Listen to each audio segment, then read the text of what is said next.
Do the thing of putting a microphone against my face.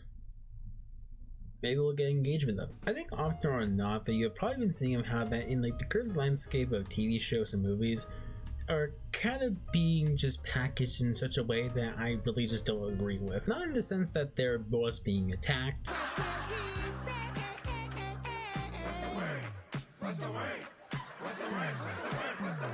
They don't know what the they're doing.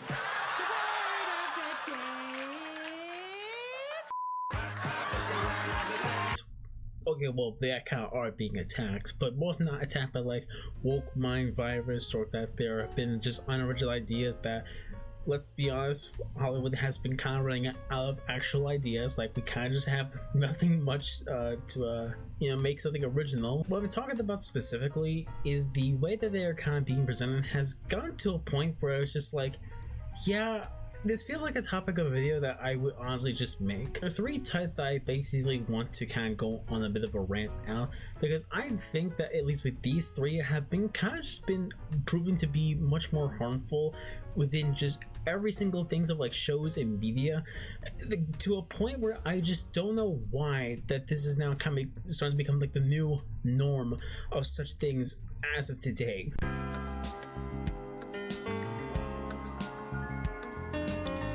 I'm starting off with non-existing marketing, basically just because of just how very little of actual marketing that I have actually seen to be put worth out there. Like, there were moments where, like, in certain TV shows and films that the marketing for it was very strong and convinced somebody to actually go out to see something. Three examples that I can name that are probably not the best at marketing was the 2022 Batman movie, the recent Fantastic Four movie, and the Superman movie by James Gunn. All three of these films had very ridiculous and outstanding marketing to a point where, like, it was kind of impossible for you to kind of escape anything that was coming from this movie. These three had such good ways of marketing their own films to such a point where they were kind of considered at least to be successes in their own rights, and made people want to be actually interested in going out and seeing it. Like, those are the ones I would actually say that there are actually the better versions of trying to actually market your movie, because they're going all out in such a way that you would never have seen before, and they're putting the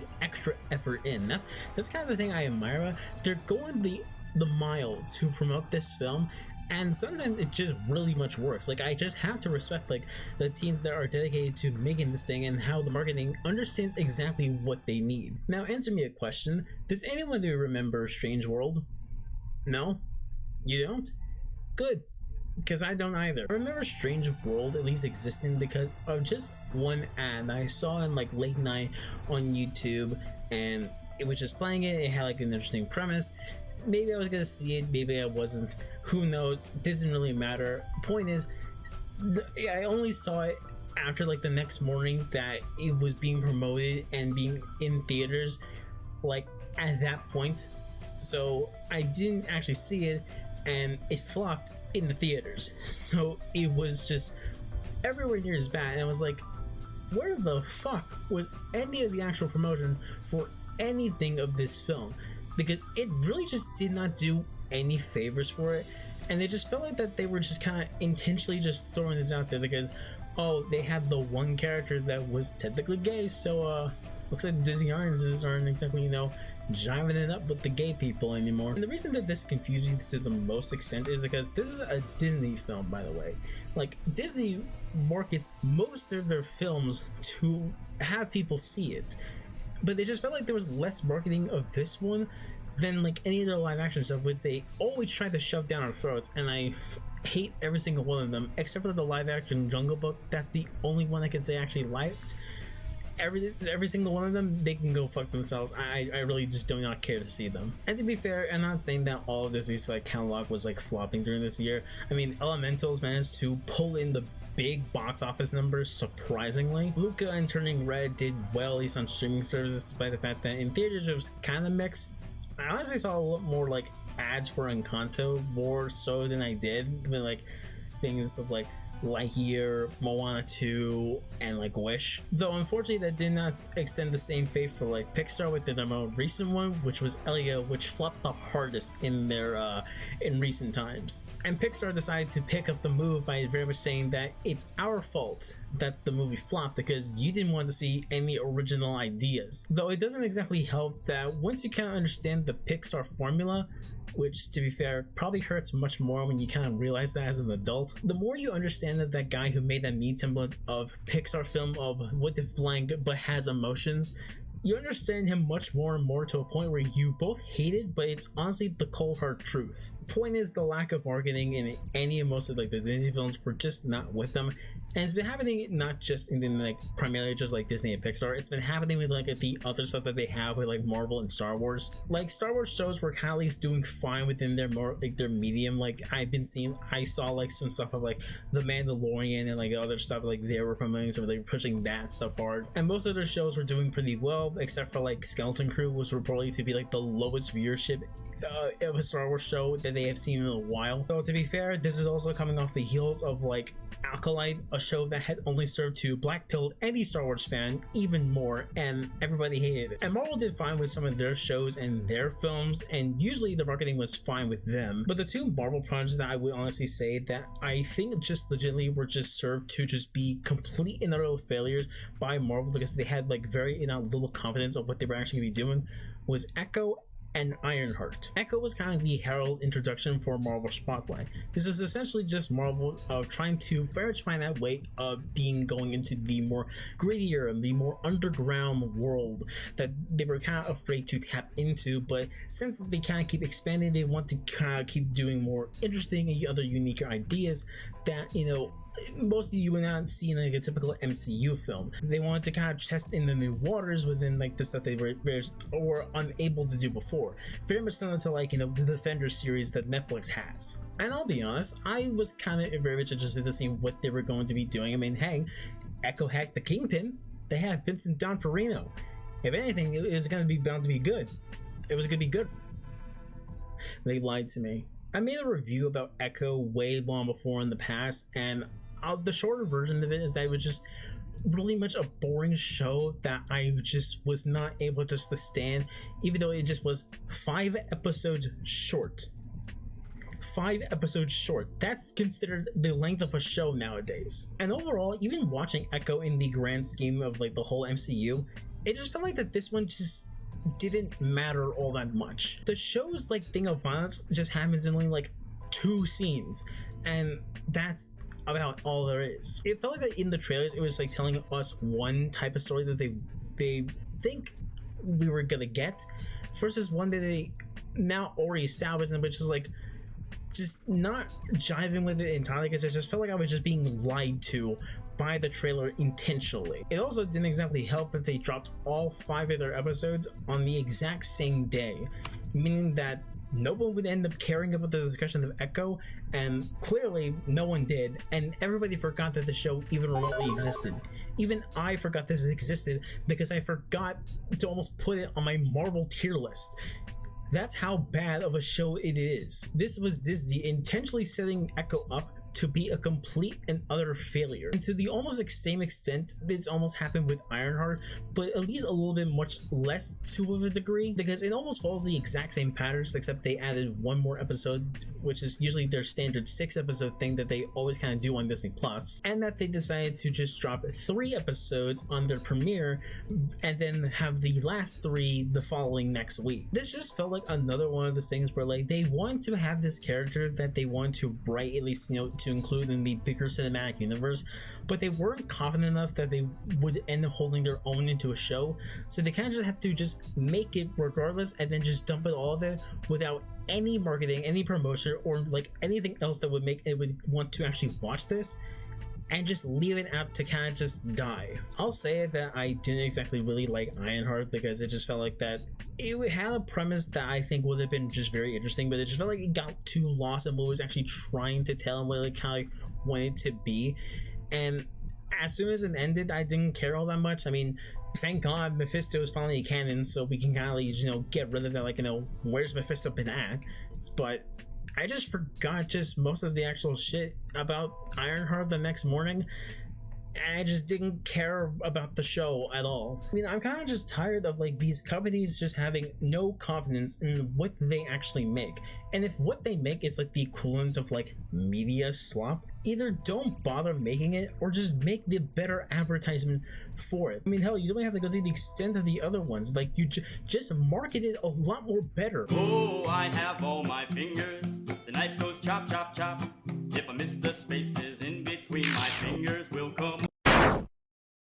The next one I want to talk about is the shortenings of seasons and parts of media. When the thing that you're watching is so good that the people have to put a gap in the middle of it because you weren't ready to see what was going on with it, and so you're gonna have to wait back in for the next 4 months. Because guess what? That's exactly what ended up happening to the show Invincible upon their season 2, where we had the unfortunate thing of having to wait for a 4-month gap. Now, this could be attributed to like a lot of the actual animation stuff, so I'll say that this was probably a valid thing, but you'll probably understand exactly why that I don't think that would end up being the case, but it is more or less likely because animation takes a lot of time. The reason for the gap in question was kind of immediately answered once we kind of started to notice, was that the creator of the show wanted Invincible to still have some relevance, because this is being, at least because most of the actual episodes would have been released around Christmas time. So episode 4, before they end up like, you know, doing the break, very much said that the gap was needed because it was too much and that we needed a break after what just happened. To this day, I still don't understand what he meant by any of that to any extent, because if you have seen Invincible before, you probably know exactly what episode they're talking about, but it's not like this big, like, crazy twist revelation that has happened in the show.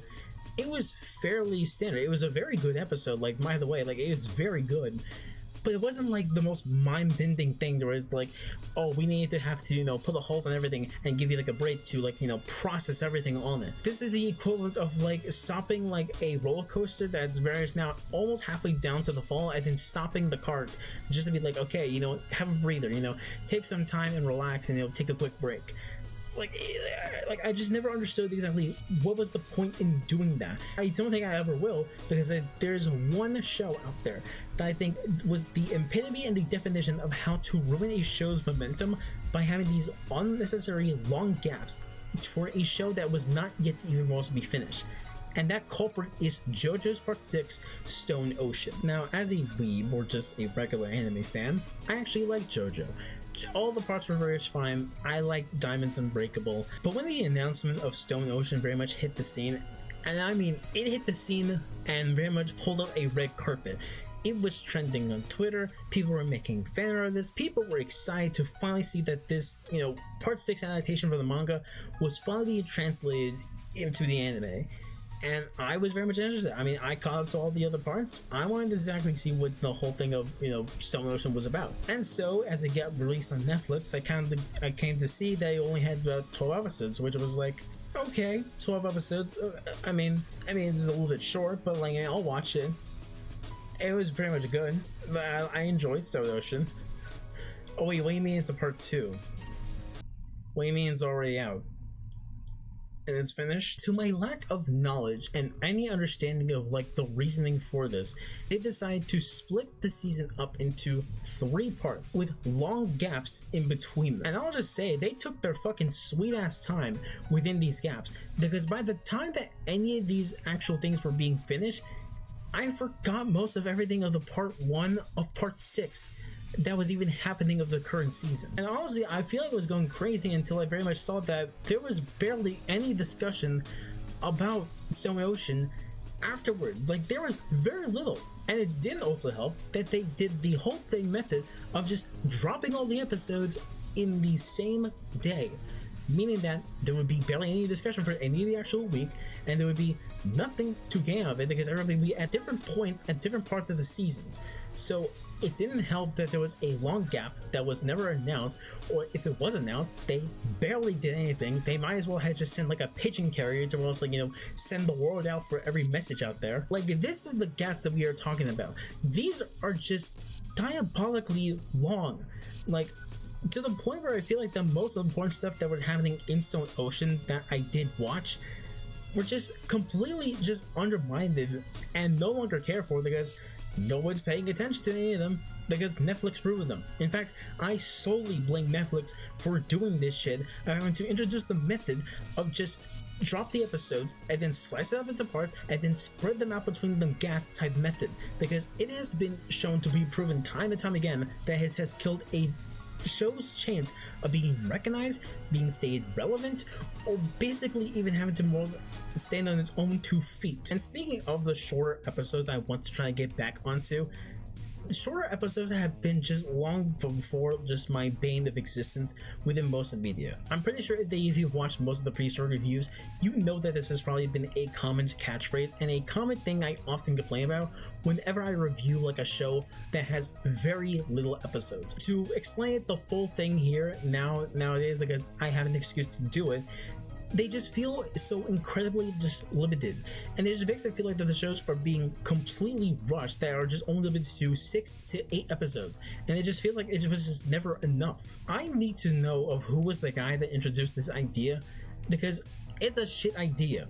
It was shit from the beginning and I hate it. I would take for a season that is 12 or maybe 15 if it's like a little bit too small, like too little, but like at least I would consider it a show, because I do not want to try to go into a moment of time where 3 episodes of something is now considered like an actual TV show. Though it's not to say that no one can work inside those restrictions.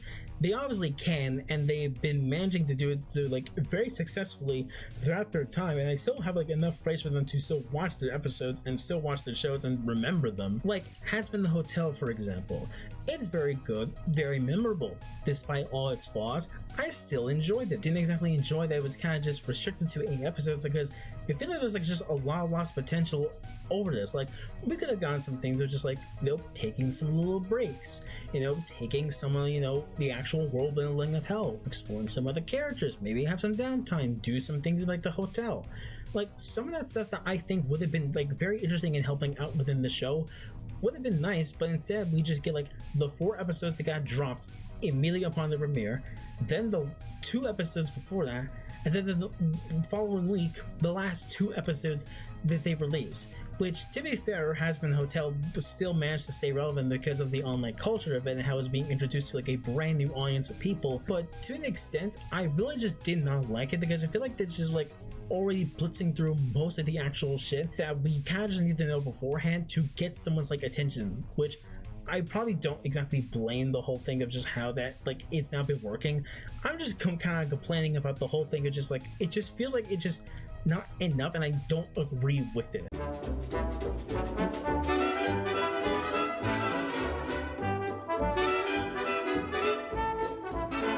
The last one that I very much have to complain my ass about is the whole thing of streaming services. Probably a topic that you probably have heard millions of other people say, and to be fair, I kind of agree with it a lot. When they were kind of shown to be a more convenient thing out there for people to have since like the introduction of like the air fryer, people have been using streaming services to just very much have a good and easy access to like their shows, their movies, and just very much find what they want or they want to discover. In current day, it's no longer that. It's just that there's been so many more streaming services out there that you have to pay so much in to watch anything nowadays. Like we have like MGM Plus, Peacock, Paramount Plus, Amazon Prime, Apple TV, and probably the service that got screwed over the hardest was HBO Max, or HBO, or Max, but then now it's HBO Max. Like, that makes sense. Speaking of the latter, they were actually kind of at least back then when it was kind of just still HBO Max, to at least still have housed a lot of the actual cartoons, like actual original Cartoon Network shows, and a lot of the other animated stuff like the Looney Tunes and Hanna-Barbera cartoons. And that would be until the cartoon equivalent of Palpatine came in, David Salav, just exterminating and wiping out all of them off the site, with the exception of Velma, because Velma's and a bunch of other shows that, I mean, frankly, do you really care what's on there anymore? I mean, do you really care what's on there? Disney Plus have had their good shows, so I honestly don't say that having a Disney Plus subscription account isn't exactly a bad thing, if I'm being honest. I mean, Hulu sometimes also has their very much good stuff, and Netflix I would have considered to at least be the go to streaming until they introduced like password sharing. And the fact that they've also traded shows and movies so much more with other streaming services than they have done. Like, there's more trading that's happening here than like foreign countries trading like goods and services. Like, they're doing it so frequently, I don't know what could be considered on Netflix one day and then it's getting off the next. One of the videos that honestly represent this idea and just the frustration of using a modern day streaming services is from Video Game Donkey, where it literally, to order to watch the entirety of the episodes and the whole season, the whole full series, the whole king caboodle of Pokemon, you need like 9 different streaming services in order to watch each and every single one of them individually. And it's not just that Pokemon also gets to streaming, it's like that for most of their streaming services in general. Like, let's just say you want to watch like A Quiet Place and it's available on Hulu. You type it in, it's right there. Uh-oh. No, you can't get it now. It's on MGM Plus. You don't have MGM Plus. Looks like you're gonna have to pay for it, and you're gonna have to pay for more other subscription for it. Thank you for the money. I know a lot of this video can just be chalked up to me just being upset with just how things are and how bad it is, and how that we kind of just had it a lot more easier back in the good old days. And you can very much say that, but I also don't want to be the guy and save it, because like, it's been a topic that has been beaten to death over and over that I don't want to relay that message. As someone that had very much grew up with like DVDs, CDs, and even Optimum on demand, it was rare for me to even have a Netflix subscription anywhere else, because it was just a rare time to actually me for to pay for it. I like having the convenience of all my shows and my movies to be there and sit there and very much be able to watch them whenever I want to. I like going to the theaters to experience a movie on the big screen TV, and I appreciate physical media much more nowadays than I was as a kid, because to me it feels like I can actually own these things rather than just feel like I could just have them be taken away and just never able to find them, and I have to go like through multiple other hoops just to find the thing that I want. I just wish that we could just make these things actual usable. I want to feel like that I'm watching a show that is a full-on show. I want to see that films actually have promotion and they're actually putting the effort to make people want to actually see them. And I want services to give me exactly what I want, and very much the idea to also explore the other things that they have. Which I get it, it's a big ask to say this in the big 25, because let's be honest, they're probably never going to do that in any sort of way whatsoever. But if I want my shit to be completely and utterly convenient and very much able to access at any time, don't make me feel like that I'm a burden having to just to pay for your service, and that I'm a problem when I don't see your original idea of a film if the film itself doesn't do anything to make me remotely excited for it. That's really all there is. I kind of made this video kind of just as like a thought idea and wrote down a whole script just to exactly kind of get this out there, because I've been seeing a lot more of how like there's just been lack of things, and it just been frustrating me over a lot more of the time I kind of just think about it. And I kind of just wanted to just like throw my coins into the pond and kind of just see exactly what wish will be granted from here. And the answer was, it was this YouTube video. And yeah, no, that's really all there is to this video. Trying out new things every day. Bye bye.